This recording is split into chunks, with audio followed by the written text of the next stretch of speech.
I grew up in Lynchburg, Virginia, and it's about 1 hour 45 minutes from here. And when you think about Lynchburg, Virginia, you know, you think about, I grew up in ACC country. And I had the great opportunity to work at Hargrave Military Academy. Growing up in Virginia, I became a huge NC State fan. Not a Virginia fan, not a Virginia Tech fan, but an NC State fan. And when you think about NC State, I want you to think about a lot of great things about NC State.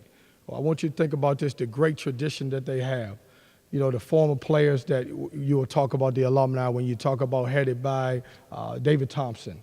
When you talk about the passionate fan base that, by the way, everybody complains about, but I love it. I think it's the best thing in the world. When you talk about, you know, two national championships, when you talk about 3 Final Fours, when you talk about 14 Sweet 16s, when you talk about 17 conference championship, then why not NC State? It's a beautiful place. It's a beautiful place for me to bring my family. And that's all I kept thinking about when I had the opportunity to take this job. One of the things that we talked about and the things that I hope that we can change and that we will change in this program is we talked about commitment. And we talked about investing in yourself. We talked about a couple non-negotiables that I have as a coach. One being is academics is so important to us. We talked about life after basketball. When the ball stops bouncing, what will you be able to do? We talked about getting your degree. We talked about accountability. We talked about that nobody's ever going to be late to anything else. I've got a really special rule that I know you guys will like. If you're late or you're 5 minutes late or you show up and we think you're late, then you're going to be up at 6 o'clock in the morning.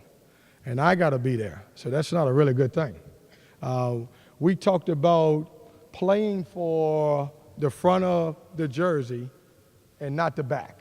You know, I always talk about this, and I heard it from Coach Pitino. He said it a lot of times, and you know, when you work for a Hall of Fame coach, you start to think about things they said, and it's really true. If you play for the front of the jersey, which is NC State, then the back will get credit. And that's one of the things that we're going to do. This is a tremendous program. You know, I've been fortunate enough in my life to work at some great places.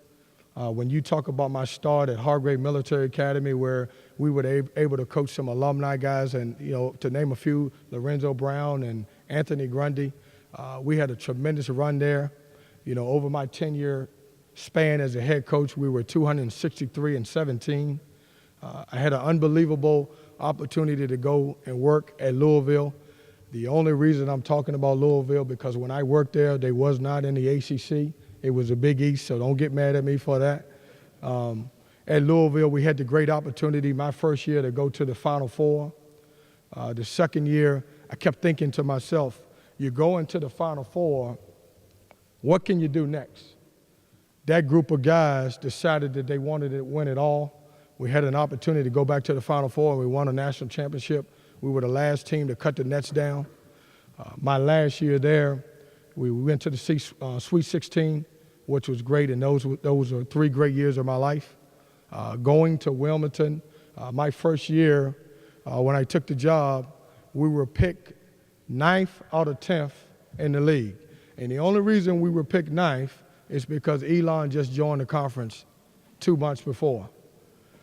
That first year, we came in, and I know these guys will respect that. I got those guys in incredible shape. See, because what people don't understand, that at NC State, we're going to pride ourselves in being the best conditioned team in the country. We're going to work harder than anybody else. We're going to get every 50-50 ball. You guys as fans, when you come to the game, you're going to see a product that plays so hard. And that's the opportunity that I'm looking to have as far as coaching those guys. We went 18-14 that year with a team that people told us they couldn't win. Leading into that year, our previous seniors had lost 65 games before they even played their senior year. The next year, we were picked 6, and we went 25-9, regular season champions and tournament champions. So I think everybody in the CAA wised up, because they got to understand one thing, and I want you guys to understand this as your new coach. Kevin Keatts is a winner, and I've always been.